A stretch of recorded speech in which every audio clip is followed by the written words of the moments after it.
여러분 혹시 과거에 이렇게 선풍적인 인기를 끌었던 오두막이라는 소설을 아십니까? 오두막이라는 소설의 내용은 대충 이렇습니다. 한 남자가 있는데 사랑하는 딸을 잃어버리게 된 겁니다. 납치를 당했습니다. 간절히 돌아오기를 바랬지만 그러나 결국 그 딸은 살아 돌아오지 못하고 싸늘한 죽음으로 발견하게 됩니다. 사랑했던 딸을 잃었기 때문에 이 남자는 자기 인생이 송두리째 뽑힌 것 같았습니다. 슬프고 괴로웠습니다. 그래서 결국 그 딸이 죽었던 그 현장을 다시 찾아가서 거기에서 슬퍼하고 있는데, 아이러니하게도 바로 그곳에서 그토록 애간장타게 부르짖었던 하나님을 만나게 된 겁니다. 딸이 살아있을 때 하나님을 만났더라면 어땠을까? 그랬다라면 딸이 돌아왔을까 싶기도 하지만 결국 딸이 죽은 후에야 어떤 환상을 보게 되었던 것이죠. 그리고 거기에서 이 남자는 하나님께 따져 묻습니다. 왜 내 딸이 그렇게 되어야 했느냐고. 하나님께서는 그 남자에게 많은 또 이어지는 환상을 보여주십니다. 그리고 이 남자는 위로를 얻고 돌아오게 되지요. 자세한 내용은 다시 한번 소설을 찾아보시면 좋겠습니다. 중요한 것은 이 남자는 그 환상 중에 하나님 주시는 어떤 위로를 보았다라는 것이지요. 그리고 그 위로 덕분에, 그 환상 덕분에 이 남자는 다시금 새롭게 살 소망을 얻었습니다. 이 소설을 읽으면서 참 아름답기도 하고 신비롭기도 하고 그런 느낌을 받게 되실 겁니다.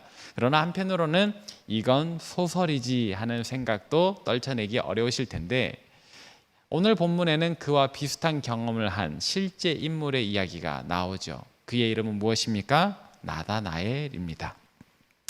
나다나엘은 빌립의 친구였던 것 같습니다. 먼저 예수님의 제자가 된 이 빌립이 그를 찾아가서 자기가 우리가 기다렸던 그 메시아를 만났다라고 이야기를 하면서 너도 같이 가자라고 얘기를 하잖아요. 아무래도 이 빌립은 나다나엘과 굉장히 친했던 것 같습니다. 나다나엘은 빌립의 소중한 친구였던 것 같아요. 그래서 빌립이 예수님을 만나고서 가장 먼저 예수님과 만나게 해주고 싶었던 그런 사람이지요. 근데 생각해보면 도대체 빌립에게 나다나엘은 어떤 사람이었길래 빌립이 그렇게 예수님께로 소개시켜주고 싶었던 것일까요? 생각해보면 또 성경에 이 요한복음에 나오는 증거들을, 단서들을 찾아보면 그런 것 같습니다. 나다나엘은 굉장히 거룩한 생활을 했던 사람이에요. 나다나엘은 참으로 이스라엘의 회복, 근데 여기서 말하는 회복은 로마로부터의 독립을 의미하겠죠. 아무튼 이 이스라엘의 회복을 바랐던 사람입니다. 빌립이 보았을 때 이처럼 경건한 사람이 없고, 그렇기 때문에 메시아이신 예수님, 이 나다나엘이 꼭 만나야 하는 그런 사람이었던 것입니다. 실제로 이렇게 나다나엘과 예수님의 첫 만남은 이렇습니다. 나다나엘은 예수님을 처음엔 그렇게 대수롭지 않게 생각을 했던 것 같아요. 왜냐하면 나사렛에서 무슨 선한 것이 날 수 있겠느냐 하면서 예수님을 소개하려는 자기 친구 빌립에게 조금 비아냥대는 것 같기도 하고, 이렇게 좀 귀찮다는 그런 태도를 보이기도 하지 않습니까? 그런데 정작 예수님을 만나고 나서 이 나다나엘은 깜짝 놀라게 되었습니다. 왜냐하면 예수님께서 나다나엘을 만나자마자 대뜸 이야기를 하시는 거예요. 뭐라고 이야기를 하셨는가? 보라, 이는 참으로 이스라엘 사람이라. 그 속에 간사한 것이 없도다. 이 장면을 머릿속으로 한번 상상해 보면 조금은 어색한 만남입니다. 왜냐하면 한쪽은 다른 한쪽을 무시하고 깔보고 있는데, 근데 이쪽은 이쪽을 보면서 참 이스라엘 사람이다, 그 속에 간사한 것이 없도다 라고 이야기를 하죠. 이게 메시아로 일컬음 받고 경건한 사람이라고 여겨지는 사람들의 만남이라기에는 너무나도 좀 이상한, 어울리지 않는 그런 모습이 펼쳐지는 겁니다. 근데 이것은 나다나엘의 편협한 생각이 반영되었기 때문이고, 예수님께서는 그의 마음의 중심을 보셨기 때문에 이런 일이 일어나는 거죠. 그래서 이 나다나엘의 입장에서는 이 편협한 사고에 갇혀 있다가 무언가 자기를 꿰뚫어보는 만남을 가지게 된 겁니다. 이는 참으로 이스라엘 사람이라 그 속에 간사한 것이 없도다. 이 말이 나다나엘의 가슴에 팍 와서 꽂혔다라는 거예요. 근데 도대체 이 말이 뭐길래 그의 마음에 꽂혔을까? 그것은 우리가 이어지는 구절들을 통해서 추론해 볼 수 있는데, 나다나엘이 예수님께 묻습니다. 어떻게 저를 아십니까? 이 말은 당신이 오늘 나를 처음 만났는데 내 무엇을 보고 나를 참 이스라엘 사람이라고 하시는지, 도대체 내 어디를 보고 그 속에 간사한 것이 없다고 말씀하시는 것인지를 묻는 겁니다.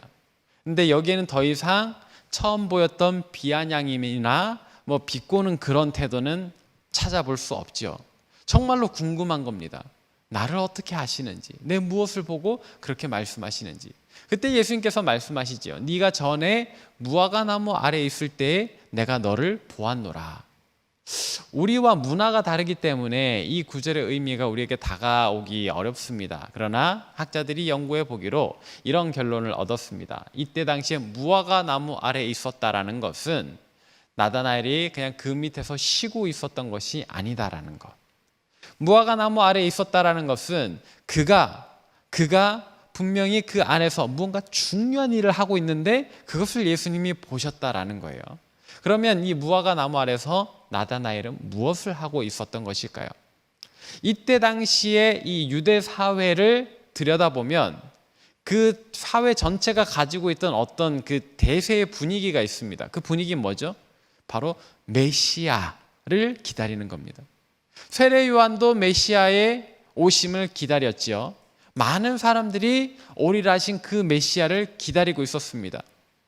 정말로 어떤 특별한 선지자가 나타나서 우리를 로마로부터 독립시켜 줄 것이다 하는 기대감도 있었고, 그냥 선지자가 아니다, 진짜 오리라 한 메시아다, 그런 어떤 그 거룩한 분위기가 있었단 말이에요.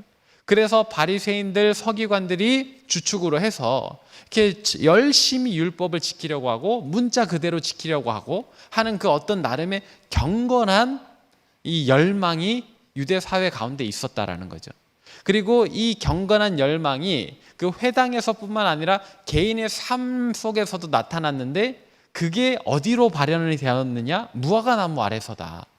그러니까 이 팔레스타인 지역은 햇볕이 너무 뜨거운데 이렇게 습기는 없기 때문에 그늘 밑에만 가도 시원하거든요.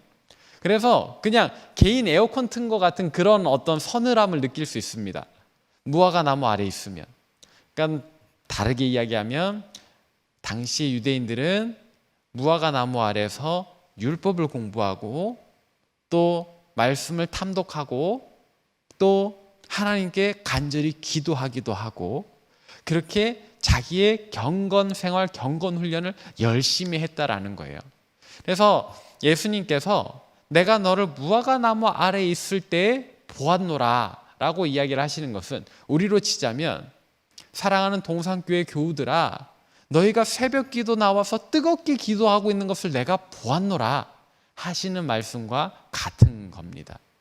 그런데 그러면 그냥 무화과나무 아래에서 기도하는 것을 보았구나, 이런 정도로 생각할 수도 있는데, 또 생각해 보면은 당시에 이 사회적 분위기 속에서 나다나엘만 무화과나무 아래서 말씀을 읽고 하나님께 기도하고 했던 것은 아니거든요. 많은 사람들이 했습니다. 그런데 왜 이 나다나엘에게 예수님 말씀이 특별히 와서 꽂혔을까? 이것은 생각해 보면 이 무화과나무 아래서 하는 경건의 훈련이 나다나엘에게 있어서 아주 어떤 뭐라 그래야 될까요? 한편으로는 약점이기도 한 거예요. 스스로 이것이 맞나 고민하는 그런 지점이기도 한 겁니다. 왜냐하면 여러분 아시잖아요. 예수님께서 하셨던 비유 중에서 한 바리새인과 한 세리의 기도를 대조하셨던 비유. 어떤 이는 그냥 시장 한가운데 혹은 높은 데 서서 하늘을 우러러보며 기도를 하잖아요. 반면에 세리는 부끄러워서 누가 자기를 쳐다볼까 봐 두려워서 고개를 푹 숙이고 그저 하나님 앞에 죄인의 모습으로 기도할 뿐이잖아요. 이 두 부류가 왜 그렇게 다르게 기도를 합니까? 한쪽은 사람들에게 자기 경건을 드러내 보이고 싶은 욕심이 있었기 때문이잖아요. 이 무화과 나무 아래에서 기도하고 말씀을 연구하고 하는 것도 마찬가지인 겁니다. 진짜 하나님 앞에 나아가는 경건으로서 엎드리는 사람도 있지만은 또 한편으로는 많은 사람들이 자기를 우러러 볼 수 있도록 저 사람 또 무화과 나무 아래에 있네. 저 사람 어제도 있더니 오늘도 있네. 아침에 있더니 저녁까지 있네 하면서 어떤 이 경건을 자랑하는 그런 통로가 되기도 했거든요. 그러니까 나다나엘에게도 그런 고민이 있었던 것 같습니다. 내가 정말로 무화과 나무 아래서 말씀을 읽고 연구하고 기도하고 메시아를 갈망하고 하는 이것이 맞는가? 아니면 내가 골방에 숨어서 해야 할까? 하는 어떤 너무나도 귀한 자리이면서 또 한편으로는 이게 사람들한테 보이기 위해서 하는 건가? 내가 이렇게 하는 것이 맞는가? 하는 어떤 의문점이 작용하던 그곳. 그러니까 정말로 내가 하나님 앞에 잘 나아가고 있는가? 의문시 되던 바로 그 지점을 예수님께서 딱 꼬집으신 거죠. 그래서 내가 너를 무화과 나무 아래 있는 것 아래 있을 때 보았노라 하시는 이 말씀이 나다나엘에게는 더 특별하게 다가와 꽂혔던 겁니다. 이분은 정말로 내 겉모습을 보시는 것이 아니구나. 내가 무엇을 고민하고 있는지, 내가 무엇 때문에 그 부분을 어려워하고 있는지를 그냥 꿰뚫어 보시고 첫 만남에 그것을 바로 이야기를 하시는 거죠. 자, 이렇게 되니까 나다나엘도 원래는 겉모습만 보고 판단해 나사렛에서 무슨 선한 것이 날 수 있겠느냐 했던 그도 이제 내면을 보기 시작하는 겁니다. 중심을 보기 시작하는 겁니다. 그래서 예수님의 겉모습이 아니라 더 이상 예수님의 외형적인 모습이 아니라 그 역시도 예수님의 중심을 보고 이렇게 고백하게 되죠. 뭐라고 고백했습니까? 49절에 보니까 라삐여 당신은 하나님의 아들이시오 당신은 이스라엘의 임금이로소이다. 예수님께서 나다나엘의 중심을 보시고 그 본질적인 질문의 지점을 꿰뚫으신 것처럼 이제 나다나엘도 예수님을 바로 보게 된 겁니다. 당신은 하나님의 아들이십니다라고 고백을 하게 되었죠. 그러나 그의 시선은 아직도 부족합니다. 그는 아직도 예수님을 온전히 바라보지 못합니다. 왜요? 당신은 하나님의 아들이시오까지는 좋았는데 바로 이어 나오는 이스라엘의 임금이로소이다라고 한 것이 조금 아쉬웠던 거예요. 이것이 무엇이 아쉬울까? 정말로 내가 기다리던 나의 왕이십니다라는 고백이 아닐까 싶지만 그러나 예수님께서는 50절에 이렇게 말씀하셨습니다. 내가 너를 무화과 나무 아래서 보았다 함으로 믿느냐? 이보다 더 큰 일을 보리라. 이보다 더 큰 일을 보리라. 네가 지금 보는 것보다 더 큰 역사를 보게 될 건데 그건 뭐예요? 51절에 보니까 또 이르시되 진실로 진실로 너희에게 이르노니 하늘이 열리고 하나님의 사자들이 인자 위에 오르락내리락 하는 것을 보리라.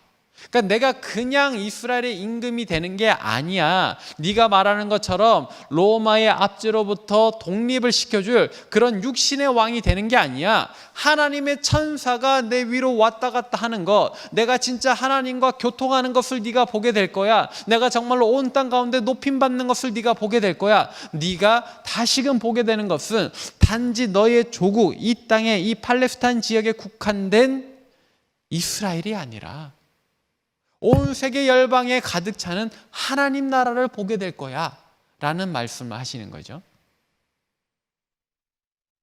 이렇게 나다나엘의 시선이 변화가 되게 되는 겁니다. 그동안 자기의 어떤 관점, 외형을 보던 그 관점, 또 그동안 자기가 바래왔던 내 육신의 조국의 독립, 이런 것들이 예수님을 만나고서 완전히 바뀌게 되는 거죠. 그리고 그의 삶의 태도 역시 바뀌게 됩니다. 본문에는 나타나지 않지만 학자들은 이 나다나엘을 예수님의 12제자 중 한 명인 바돌로메로 생각을 합니다. 본문에는 빌립과 같이 혹은 베드로나 안드레나 다른 제자들과 같이 즉시 모든 것을 버려두고 예수를 따르니라 이런 말은 없지만 나다나엘 역시도 예수님과의 첫 만남 내에 완전히 매료되고 사로잡혀 그가 그동안 추구해왔던 어떤 삶의 모습을 다 바꾸고 예수님을 온전히 쫓게 되었다라는 이야기죠. 사랑하는 여러분, 이제 우리의 이야기를 해봅시다. 오늘날 우리의 시선, 우리의 생각은 어디를 보고 있습니까?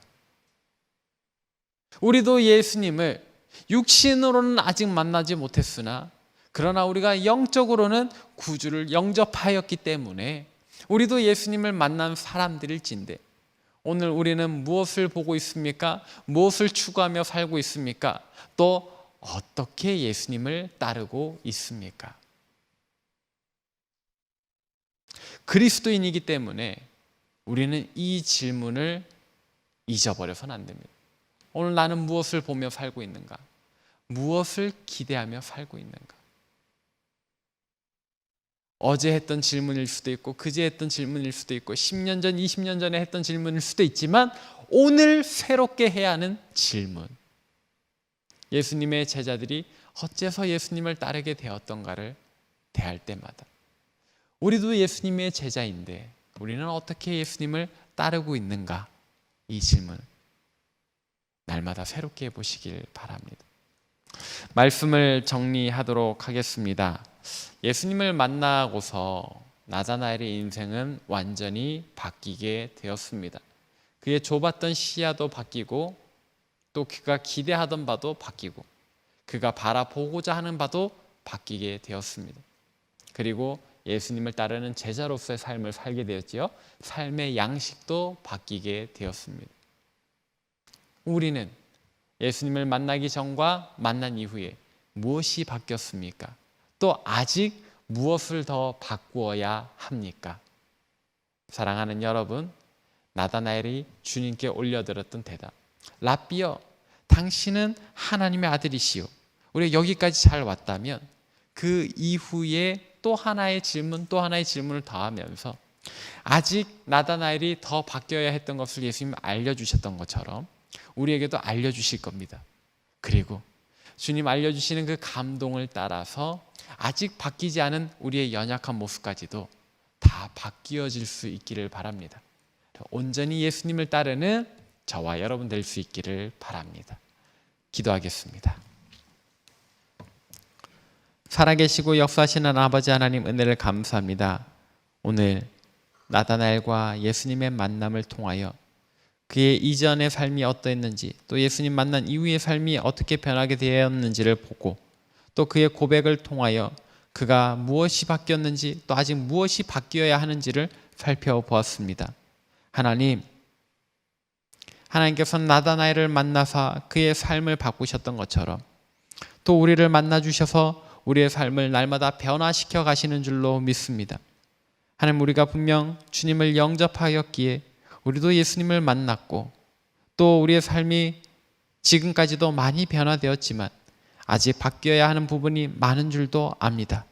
주님, 나다나엘에게 네가 앞으로 무엇을 더 보게 될 것인지 말씀해 주셨던 것처럼 주님, 우리에게도 우리의 삶이 아직 무엇이 부족하고 무엇이 바뀌어야 하는지를 알려주시고 우리로 참으로 그 모든 것 주님 말씀대로 순응하여 예수님 온전히 따르는 참된 제자의 삶을 바르게 살아갈 수 있게 도와주옵소서. 오늘도 우리 삶 가운데 함께 하심을 믿고 감사를 드리오며 사랑 많으신 우리 구주 예수 그리스도의 이름으로 기도합니다. 아멘. 이제는 우리 주 예수 그리스도의 은혜와 하나님의 진실하신 사랑과 성령의 위로교통 충만하신 은혜가 예수님을 만났던 나다나엘이 어떤 생각을 가졌다가 어떻게 변화되었는지 또 그가 앞으로 무엇을 보게 될 것인지 그것을 위하여 그가 그의 삶을 어떻게 바꿨는지를 생각해 보며 우리도 그렇게 되기를 바라고 다짐하고 갈구하고 변화하기로 결단하는 이 자리에 모인 모든 주의 백성들 머리 위에 또 세계 각지에서 목숨 걸고 사역하시는 선교사님들 그 가정과 사역 위에 그리고 우리 조국 대한민국과 저북녘 땅과 온 세계와 열방 가운데 이제로부터 영원토록 함께 하시기를 간절히 축원하옵나이다. 아멘.